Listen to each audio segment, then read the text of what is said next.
ಪ್ರಜ್ವಲ್ ರೇವಣ್ಣ ಕೇಸಿಗೆ ಸಂಬಂಧಿಸಿದಂತೆ ಈಗ ಬಾಲಕೃಷ್ಣ ಅವರು ಮಾತನಾಡಿದ್ದಾರೆ. ಪ್ರಜ್ವಲ್ ರೇವಣ್ಣ ಮಗಡಿ ಬಾಲಕೃಷ್ಣ ಮಾತನಾಡಿದ್ದಾರೆ. ಪ್ರಜ್ವಲ್ ರೇವಣ್ಣ ತಾತನಿಗೆ ತಕ್ಕ ಮೊಮ್ಮಗ ಆಗಲಿಲ್ಲ, ಬದಲಿಗೆ ಪ್ರಜ್ವಲ್ ರೇವಣ್ಣ ತಂದೆಗೆ ತಕ್ಕ ಮಗನಾಗಿದ್ದಾನೆ. ಈ ಸಿಡಿಗಳೆಲ್ಲವೂ ಕೂಡ ಅಮಿತ್ ಶಾ ಅವರ ಕೈ ಸೇರಿ ಅವರು ಟಿಕೆಟ್ ಬೇಡ ಅಂತ ಹೇಳಿದ್ರು, ಆದರೆ ಇವರು ಟಿಕೆಟ್ ಕೊಟ್ಟರು ಅಂತ ಪ್ರಜ್ವಲ್ ವಿರುದ್ಧ ಶಾಸಕ ಎಚ್ ಸಿ ಬಾಲಕೃಷ್ಣ ವಾಗ್ದಾಳಿ ಮಾಡಿದ್ದಾರೆ. HDD ಮೊಮ್ಮಗನ ವ್ಯಾಮೋಹಕ್ಕೆ ಕಟ್ಟು ಬಿದ್ದು ಟಿಕೆಟ್ ಕೊಟ್ಟರು. ವಿಡಿಯೋ ಮಾಡಿದ್ದು ಪ್ರಜ್ವಲ್, ಹಂಚಿದ್ದು ದೇವರಾಜೇಗೌಡ. ಕಾಂಗ್ರೆಸ್ನವರನ್ನು ಯಾಕ್ರಿ ಇದ್ರಲ್ಲಿ ವಿಲನ್ ಮಾಡ್ತೀರಿ ಅಂತ ಶಾಸಕ ಬಾಲಕೃಷ್ಣ ಪ್ರಶ್ನಿಸಿದ್ದಾರೆ. ಮಾತು ಮುಂಚೆ ಡಿ ಕೆ ಶಿವಕುಮಾರ್ ಅವರೇ, ನಮ್ಮ ಕುಟುಂಬಕ್ಕೆ ಹಿಂಗೆ ಮಾಡಬೇಕಾಗಿತ್ತ ನೀವು? ನಮ್ಮ ಕುಟುಂಬಕ್ಕೆ ಹಿಂಗೆ ತೊಂದರೆ ಕೊಡಬೇಕಾಗಿತ್ತ ನೀವು? ನಮ್ಮ ನೋವನ್ನು ನಿಮಗೆ, ನಮ್ಮ ನೋವು ಅರ್ಥ ಆಯ್ತದ ನಿಮಗೆ? ಡಿ ಕೆ ಶಿವಕುಮಾರ್ ಅವರೇ, ಡಿ ಕೆ ಶಿವಕುಮಾರ್ ಮಾಡೋದು ಅದು. ಶಿವರಾಮೇಗೌಡರು ಅವ್ರು ಯಾರೋ ಮಾತಾಡ್ಕೊಂಡು ಅವ್ರವ್ರ ತೇವಲ್ಗೆ ಏನೋ ಮಾಡ್ಕೊಂಡಿರೋದಕ್ಕೆ ಡಿ ಕೆ ಶಿವಕುಮಾರ್ ಹೆಸರು ಯಾಕೆ ಹೇಳ್ತೀರಾ ನೀವು? ನಾವು ನೋಡ್ತಾ ಇದ್ದೀವಿ ಅದೇನೋ ಡಿ ಕೆ ಶಿವಕುಮಾರ್ದು PG ಸುಡೋದು ಅದೆಲ್ಲನೂ.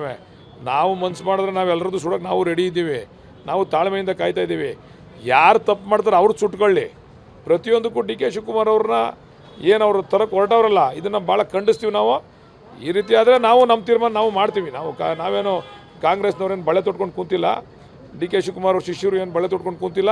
ನಾವೇನು ಮಾಡಬೇಕು ಅದನ್ನು ಮಾಡಿಕ್ಕೆ ನಾವು ತಯಾರಿದ್ದೀವಿ. ಈಗ ಅದೇನೋ ಸರ್ಕಲಲ್ಲಿ ನಿಂತ್ಕೊಂಡ್ಬಿಟ್ಟು ಚಪ್ಪಲಿ ಹೊಡೆದ್ಬಿಟ್ರೆ ಅದನ್ನು ದೊಡ್ತಾನಲ್ಲ, ನಾವು ಹೊಡಿಬೋದಲ್ವ ಚಪ್ಪಲಿ ಕುಮಾರಸ್ವಾಮಿಗೆ, ಪ್ರಜ್ವಲ್ ರೇವಣ್ಣಗೆ ಕುಮಾರಸ್ವಾಮಿಗೆ ರಸ್ತೆಯಲ್ಲಿ ನಿಂತ್ಕೊಂಡು ಒಂದು ಇದನ್ನ ಇಟ್ಕೊಂಡ್ಬಿಟ್ಟು ಭಾವಚಿತ್ರ ಇಟ್ಕೊಂಡು ಚಪ್ಪಲಿ ಹೊಡೆದ್ಬಿಟ್ರೆ ದೊಡ್ತಾನ ಅದು? ಆ ಕೆಲಸ ಮಾಡಬೇಕಾ ಕುಮಾರಸ್ವಾಮಿ ಅವರು?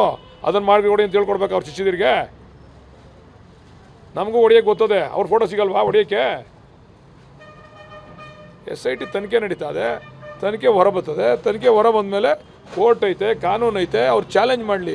ಇದು ಸರಿ ಇಲ್ಲ ಅಂತಕ್ಕಂಥದ್ದಕ್ಕೆ ಬೇರೆ ಬೇರೆ ಅವಕಾಶಗಳೈತೆ ಅವ್ರಿಗೆ ಮಾಡೋಕ್ಕೆ, ಮಾಡಲಿ. ಅದು ಬಿಟ್ಬಿಟ್ಟು ಡಿ ಕೆ ಶಿವಕುಮಾರ್ ಅವ್ರ ಮೇಲೆ ಗೂಬೆ ಕುಂಡಿಸ್ಬೇಕು. ನಾವು ಹೇಳಿದ್ವಿ CD ಮಾಡ್ಸೋಕ್ಕೆ. ತನ್ನ ಮಗ CD ಮಾಡವನೇ ಅಂತ ಗೊತ್ತಿದ್ರು, ತನ್ನ ಮೊಮ್ಮಗ CD ಮಾಡವನೇ ಅಂತ ಗೊತ್ತಿದ್ರು. ದೇವೇಗೌಡರಿಗೆ ಪುತ್ರ ವ್ಯಾಮೋಹ ಯಾಕೆ ಬೇಕಾಗಿತ್ತು? ಯಾಕೆ ಟಿಕೆಟ್ ಕೊಡಬೇಕಾಗಿತ್ತು? ಟಿಕೆಟ್ ಕೊಡದೇ ಇವೆಲ್ಲ ಆಚೆನೇ ಬರ್ತಿರಲಿಲ್ಲ, ಗೊತ್ತಿತ್ತು. ಅಮಿತ್ ಶಾ ಹೇಳವ್ರೆ ಟಿಕೆಟ್ ಕೊಡಬೇಡ್ರಿ, ಇವಂದು ಹಿಂಗೆ ಐತೆ, ಹಗರಣ ಐತೆ ಇವಂದೆಲ್ಲ ನಮಗೆಲ್ಲ CD ಗಿಡಿ ಎಲ್ಲ ನಮ್ಗೆ ಕೊಟ್ಟವ್ರು ನಮ್ಮ ಕೈಗೆ ಅಂತ ಅಮಿತ್ ಶಾ ಹೇಳಿದ್ರು ಕೂಡ ದೇವೇಗೌಡರಿಗೆ ಆ ಥರ ವ್ಯಾಮೋಹ ಯಾಕೆ ಬೇಕಾಗಿತ್ತು? ಒಬ್ಬ ಕಾರ್ಯಕರ್ತನಿಗೆ ಟಿಕೆಟ್ ಕೊಟ್ಟು ಗೆಲ್ಸ್ಬೋದಾಗಿತ್ತಲ್ವಾ? ಅದನ್ನು ನೀವು ಯಾರು ಬಿಂಬಿಸಲ್ಲ ಮಾಧ್ಯಮದವರು. ಕಾಂಗ್ರೆಸ್ನವ್ರನ್ನ ವಿಲನ್ ಮಾಡೋಕೆ ಹೊಂಟಿದ್ದೀರಾ. ಮಾಡಿದವರು JDSನವರು, CDನ ಆಚೆಗೆ ಬಿಟ್ಟವನು BJP ದೇವರಾಜೇಗೌಡ, ವಿಲನ್ ಆಯ್ತಿರೋರು ಕಾಂಗ್ರೆಸ್ನವರು. ಇದ್ಯಾವುದ್ರಿ ನ್ಯಾಯ ಇದು? ಮಾಡಿದವನು JDSನವನು ಪ್ರಜ್ವಲ್ ರೇವಣ್ಣ, ಆ CD ಇಟ್ಕೊಂಡು ಓಡಾಡಿದವನು ದೇವರಾಜೇಗೌಡ BJPಯವನು. ಈಗ ನಾವು ಅನುಭವಿಸ್ತಾ ಇರೋರು ನಾವು ಕಾಂಗ್ರೆಸ್ನವರು, ಡಿ ಕೆ ಶಿವಕುಮಾರ್ ಅವರು. ನಾವೇನು CD ಫ್ಯಾಕ್ಟ್ರಿ ಇಟ್ಕೊಂಡಿದ್ದೀವ? ಇವರೆಲ್ಲ ಮಾಡಿ ಮಾಡಿ ನಮಗೆ ಕೊಡಿ ಅಂತ?